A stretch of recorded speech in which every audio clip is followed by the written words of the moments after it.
자, 반갑습니다. 유병철입니다. 여러분들이 이제 공자를 대상으로 하는 영화, 여러분들이 이제 그거에 대한 시사에 관련되는 그런 테마를 가지고 잠깐 다뤄볼 생각인데요.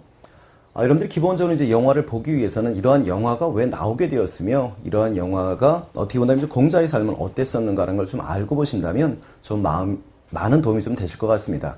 여러분들하고 먼저 한번 시작해 볼게. 맨 처음에, 그럼 대체 우리가 배우고 있는 유학이라는 게 뭐냐라는 것이지요. 유학이라고 하는 건 여러분들이 중국 역사에서 하, 은, 주, 나라의 문화와 하나라 앞에 있었던 어떤 전설적인 임금이라고 불리는 여러분들이 요임금, 그 다음에 순임금의 정치적인 어떤 모범과 그들의 사상을 공자가 체계적으로 정리한 것, 우린 유학이라고 말을 합니다. 근데 일반적으로 그럼 이 유학이라고 할 때 유라는 단어의 뜻이 뭐냐라는 것이지요. 유라는 단어의 뜻은 원래 보통 선비 또는 학자를 의미하는 말로 써요.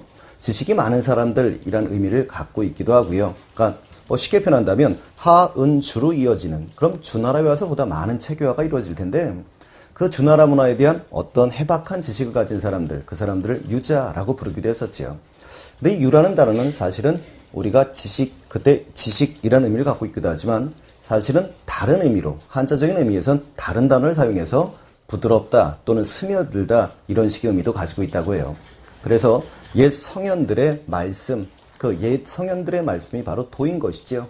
그 도라고 하는 것을 학습해서 몸에 체득하는 것, 그것을 중시하는 사람들을 유자 또는 유학자라고 말을 했었다는 겁니다. 그래서 유학의 가장 기본이 되는 것은 바로 수기라고 하는 것. 그래서 이 수기 또는 수신이라고 하는 걸 강조하는 게 유학이구나라는 걸 아실 수 있습니다. 자, 학생들이 이런 얘기할 때 저한테 이런 질문도 하지요. 선생님, 그렇다면 우린 유학이라고도 말하고요, 유교라고도 말하고요, 육아라고도 말하는데 뭐가 틀립니까? 이렇게 말하는데 유학이라고 하는 말은 말 그대로 포인트는 학문이에요. 그러니까 여러분들이 유학이라고 말할 땐 물론 선진유학만 표현할 땐 공자, 맹자 같은 분들, 그리고 더 후학으로 따지면 주자나 양명 같은 사람들의 이런 학문을 여러분들이 연구하고 또 그것을 학습하는 이런 것에 포커스를 맞출 땐 우리가 유학이라고 말하는 것이고요. 유교라고 말할 땐 교는 종교적인 포인트가 있는 것이지요. 그래서 여러분들이 이 학문적인 체계에 어떤 종교적인 체계성까지 가미가 되면 우린 걸 유교 이렇게 말을 합니다. 그 다음에 유학을 공부하는 사람들의 집단을 가리킬 때 우리가 쓰는 말이 보통 유가라고 부르는 거지요. 그래서 그런 차이점은 가지고 있습니다. 자, 여러분들이 이제 유학이라는 게 뭐냐라는 얘기를 잠깐 해보셨고요. 이제 우리가 이제 그 주인공이 되시겠죠? 공자님. 그는 누구인가라는 걸 잠깐 다뤄보시겠습니다. 자, 공자 그는 누구인가? 라는 테마인데요. 여러분들이 보신다면, 자, 공자님의 맨 처음에 나오게 되는 게 이제 여러분들이 시대 배경인데요. 자, 공자님의 시대 배경. 물론 여러분들이 봐두신다면, 공자님이 살던 시대는 어느 시대였냐면, 춘추 시대라고 말을 하지요. 여러분들이 춘추 시대라고 말할 때, 물론 우리가 많이 들은 말 중엔 이런 말이 있죠. 춘추, 전국이란 말이 있는데, 춘추라고 하는 말은 여러분들 알다시피 봄, 가을 이런 뜻이고요. 전국이라고 말할 땐 싸울 전자, 나라국자니까 나라들이 싸울 때 이런 말이 됩니다. 물론 춘추라고 하는 단어 자체는 노나라의 역사를 공자님이 편찬한 책 이름에서부터 유래해서 그 시대를 춘추시대 이렇게 말을 하고 있는데요. 춘추시대는 일반적으로 기원전 770년경부터 기원전 403년까지를 보통 표현하기 때문에 공자님은 어느 시대에 살았던 사람이냐 이렇게 말하면 춘추시대 말기를 살았던 사람이다 이렇게 말을 합니다. 자, 여러분들이 일반적으로 이 춘추시대는 어떻게 하시면 편하냐면 은나라에서 주나라로 넘어오는 과정, 은나라에서 주나라로 넘어오는 과정, 그렇다면 중국은 상당히 넓은 영토를 갖고 있는데요. 그 넓은 영토를 갖고 있었음에도 불구하고 지금은 아니지요. 상당히 아주 옛날이지요. 아주 옛날이라면 지금부터 한 2700년 전 뭐 이렇게 될 텐데요. 그 당시 여러분들이 딱 놓고 보신다면 한번 생각을 해보세요. 그 넓은 영토에 교통도 발달하지 않고 통신도 발달하지 않았다면 중앙의 왕권이 지방 구석구석 미치기는 어려웠을 겁니다. 그래서 여러분들이 보통 그 시대는 봉할 봉자, 세울 건자, 제도 제자를 써서 봉건제적 사회다 이렇게 말하는데 그 말은 각각의 지방에 쉽게 표현한다면 그걸 다스리는 사람들을 내려보는 시대였던 거지요. 뭐 지금으로 표현한다면 뭐 충청도에, 전라도에 이런 식의 뭐 도지사를 내보내는 그런 시대라고 보시면 되겠는데요. 아무래도 내보내놓고 나면 사실은 한번 잘 다스리고 있니? 뭐하니? 이런 걸 알아보러 왔다 갔다 하기에는 사실적으로는 어려웠기 때문에 지방 제후에 의해서 다스려지던 그런 시대다라고 보시면 좋습니다. 자, 그런데 문제는 그러다 보니까 여러 제후들이 각각 자기들의 영토를 다스릴 수 있는 그런 시대이기도 하지만 그 과정 속에 특정한 제후들이 강력한 권한을 행사하는 시대이기도 하지요. 그래서 여러분들이 보통은 춘추 5패라고 표현하는데 노란색이 표현되어 있는 이 5국가가 어떻게 하시면 편하냐면 유독 강력한 국가였다라고 생각하시면 편한 거고요. 그중에 여러분들이 특히 오나라와 월나라에 관계되는 많은 여러분들이 일화들을 알고 계시죠. 와신상담의 일화라거나 이런 것들을 아실 수 있는 그런 시대고요. 나중에 이제 다시 한번 보시겠지만 공자님은 여기 있는 이 노나라 사람이었었지요. 그래서 여러분들이 요 정도는 이제 상처로 좀 알고 계시면 좋겠는데, 자, 이 시대적 배경 속에 여러분들이 영화 속에 나오는 한 컷을 한번 보여드릴 생각이에요. 자, 이게 영화 속에 나오게 된 한 컷인데요. 왜 보여드렸냐면 이 당시 여러분들이 제후국들은요 어떤 특징을 갖고 있었냐면 전쟁을 할 때 가장 중요한 게 마차와 보병이었었어요. 그래서 그 나라의 징후로 표현한다면 국력이 얼마나 세냐라는 걸 확인하고 싶다면 마차의 수로 확인할 수 있었다고 그러지요. 그래서 보통 이 당시에 마차를 보통 한 100대 정도 갖고 있다. 이때 마차를 승이라고 하는데요. 여러분들이 100대 갖고 있으면 그 당시로는 어떤 나라 이런 식의 명칭을 쓰지는 않았다고 그래요. 그래서 여러분들이 100대 정도 갖고 있다가 한 1000대 정도 갖고 있으면 그때부터는 나라라는 말을 쓰는데 그래서 그걸 제후국이라고 불렀다고 하지요. 그러다 여러분들이 이게 10,000대 정도 되면 그걸 만승의 나라라고 불렀다고 해서 거의 중국 같은 거대 제국을 부를 때나 쓰는 말이었다고 합니다. 그래서 한번 여러분들이 마차가 아무래도 평지가 좀 많았구나. 그러니까 전쟁엔 마차가 많이 사용됐구나 정도 이해해 두시면 좋을 것 같습니다. 자, 그 다음에 이제 공자에 대한 본격적인 이야기를 좀 더 해볼 생각인데요. 공자 이름 이야기부터 한번 해보실게요.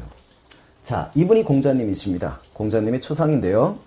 자, 여러분들이 공자님, 여러분들이 왜 이름 얘기를 꺼내냐면 공자라고 할 때 학생들이 가끔 저한테 충격적인 이야기를 던지기 때문에 여러분들이 얘기를 꺼내본 거예요.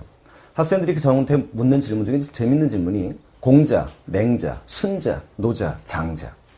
다 돌림자를 쓰고 있으니까 중국인들 다 한 집안인가 봐요. 이렇게 말씀하시는데 무식의 절정이에요.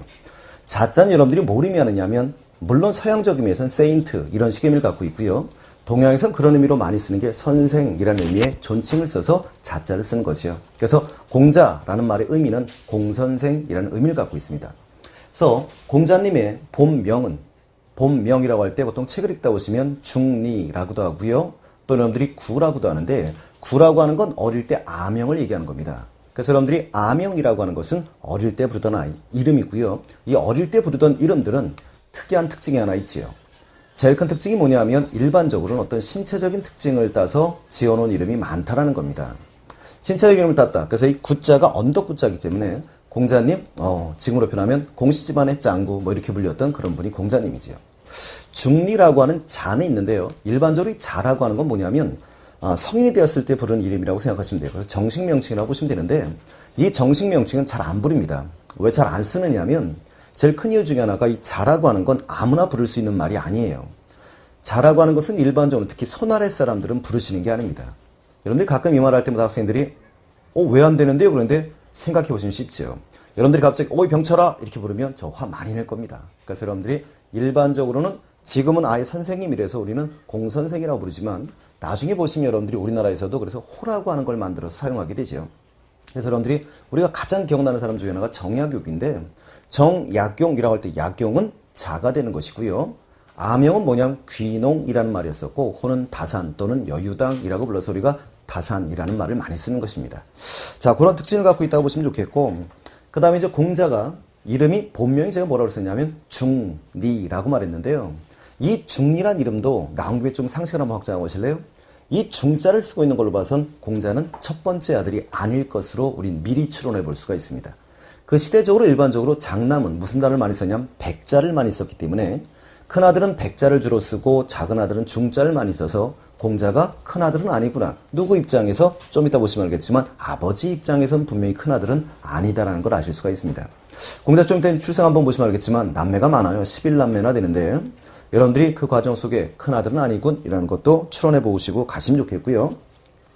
자, 그 과정 속에 이제 여러분들이 공자의 출생과 성장이라고 하는 공자의 프로필을 한번 보여드리겠습니다.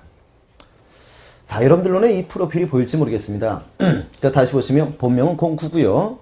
별명은 공자 이렇게 불렸었고 그 다음에 여러분들이 주민등록번호가 나왔습니다. 자, BC 그러니까 6세기쯤이군요. 생신도 나와 있는데 생신이 명확하지 않으시고요. 그 다음에 제삿날은 자 4월 11일이시고요. 부모님은 아버님이 숙량을이고 어머님 안징제라고 하는, 물론 전해지는 바에 의해서는 무녀라고 하지요. 아버지는 군인 출신이었기 때문에 아주 건장하시고 그 다음에 키도 무척 컸었다고 합니다. 거기에 이제 공자가 큰 영향을 받게 된다라고 말하게 되는데요. 출생진에 여러분들이 노나라, 취, 읍이라고 되어 있는데 사실 이건 그 당시 명칭이고요. 지금은 곡부현이라고 하지요. 그래서 여러분들이 곡부현이고, 한번 읽어본 다음에 제가 다시 한번 설명드릴게요. 신체 조건은 어떻습니까? 그러면 180 이상이라고 되어 있는데 사실 정확한 추정은 안 되지만 컸을 거다라는 건 알 수가 있는데요. 나중에 보시면 어떤 사람들은 2m 25cm다 라고 추정하는 사람도 있지요. 거의 농구의 센터 출신 뭐 이렇게 될 정도의 키가 된다라고 추정하는 사람도 있지만, 왜 그러냐면 보통 10척, 키가 거의 10척에 가까웠다라고 말하는데 현대사에서의 1척은 30.3cm입니다. 그리고 한나라 때는 보통 한, 정확하진 않지만 대략 한 23? 이 정도, 22.5 정도 되니까 한나라 때 기준으로 놓고 보면 현대 기준으로 계산하시면 이거 사람이 아닌 거고요. 한나라 때 기준으로 놓고 보시면 그래도 엄청난 센터구나. 근데 아마도 이 시대에는 그 척의 개념이 한 18에서 20cm 정도 되지 않았을까 싶으니까 거의 180은 넘는 2m에 가까운 키를 갖고 있었겠구나라는 걸 알 수가 있습니다. 실제로 이 영화의 주연을 맡으신 조윤발 씨가 내가 왜 뽑혔냐 라고 물었더니 키가 커서인 것 같다라고 답변했다고 그래요. 가족관계 이제 좀 이따 한번 실제로 보여드릴 건데요. 자, 엄마 입장에서는 외아들인데요. 아버지 입장에서는 그 11남매 중에 막내가 됩니다. 그런 사람이고, 학력은요? 라고 묻는데 학력은 없습니다. 이때는 이 사람이 동양 최초의 아카데미를 세우시는 분이기 때문에 학력은 없는 사람이 되고, 종교 없고, 그 다음에 여러분들이 직업은 학자의 정치가 교육가라고 보시면 되겠고, 자, 경력은 가장 오랫동안 지낸 게 노나라 대사부, 지금으로 따지면 법무장관이 되시죠. 그래서 겸직으로 해서 국무총리를 같이 지낸 적도 있지만 이게 가장 높았던 벼슬이라고 보시면 되겠고, 취미생활 우리 느낌과 많이 틀리네요. 음악도 즐기시고 검은고도 잘 치시면서 활 쏘기도 잘하시는 이런 놀라운 능력을 갖고 계신 분입니다. 자, 근데 좋아하는 음식은 뭐였습니까? 했더니 고기를 즐기셨다고 그러고요.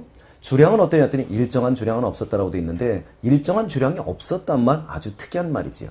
제 주위에도 이런 분이 한 분 계시는데요. 동남아라고 아주 유명한 분이 한 분 계세요.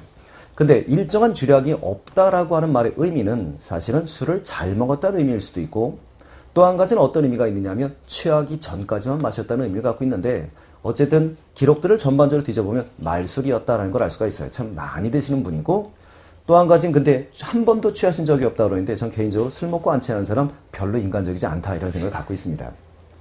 자, 여러분들이 이와 같은 공자에 관한 얘기 조금 더 한번 자세히 해드리면, 공자는 여러분들이 알다시피 그 황하강 남쪽, 그러니까 화남 지방이지요. 화남 지방이 여러분들이 곡부라고 하는 곳에서, 지금은 곡부고요. 근데 거기서 태어나셨는데 그 곡부가 노나라의 수도입니다. 그렇기 때문에 노나 태생이다라는 걸 아실 수가 있는 거지요.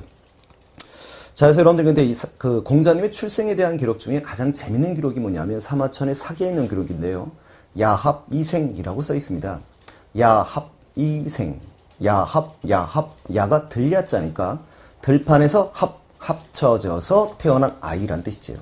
그래서 여러분들 어떻게 하시면 편하냐면 가끔 노래방 가시면 노래 부를 때 뒤에 갈대 숲이 나오고요. 갈대가 흔들릴 때 같이 한 쌍의 바퀴벌레가 쓰러지는 뭐 그런 컨셉을 보시면 되니까, 야합이생이라는 표현에서 우리가 느낄 수 있는 것은 부적절한 관계였구나 라는 걸 추론해 보실 수는 있습니다. 자, 이 같은 공자는 어떻게 태어났습니까? 그러면 60이 좀 넘으신, 나이가 약간 시간이 있습니다만 60이 좀 넘으신 퇴역 군인 출신의 아버지와 20이 채 되지 않은 어머니 사이에서 태어납니다. 놀라우신 아버지죠. 능력도 뛰어나신데요. 어머니는 물론 이제 무녀였다라고 기록은 돼 있는데, 공자께서 여러분들이 알다시피 공자 아버지 입장에서는 세 번째 부인이 되세요. 첫 번째 부인은 딸을 9을 낳았다라고 전해지고 있고요. 두 번째 부인은 굳이 아들을 얻기 위해서 다시 첩을 들이는데, 그래서 아들을 한 명 낳았다고 합니다. 근데 그 기록을 보니까 아들 이름이 뭐라고 돼 있냐면 공피라고 돼 있어요. 공피. 그 당시엔 신체적 특징을 많이 본뜬다 그랬으니까 피자가 무슨 피자니? 그러면 가죽 피자입니다. 그래서 가죽이 붙은 아이란 뜻이니까 우리가 추론할 수 있는 건 가죽이 붙어 있다? 그 말은 살이 차지 않는다는 뜻이니까 여러분들이 하반신불구였을 것이다 라고 추론을 하고 있지요. 그러다 보니 굳이 아들을 갖고 싶다는 욕망에 노인네가 과욕을 좀 내신 거지요. 그래서 태어난 그 아들이 공자였던 겁니다. 그러니까 아버지 입장에서 놓고 본다면 아들로서는 두 번째 아들이 되는 거고요. 아버지 입장에서는 11남매의 막내가 되는 것이죠.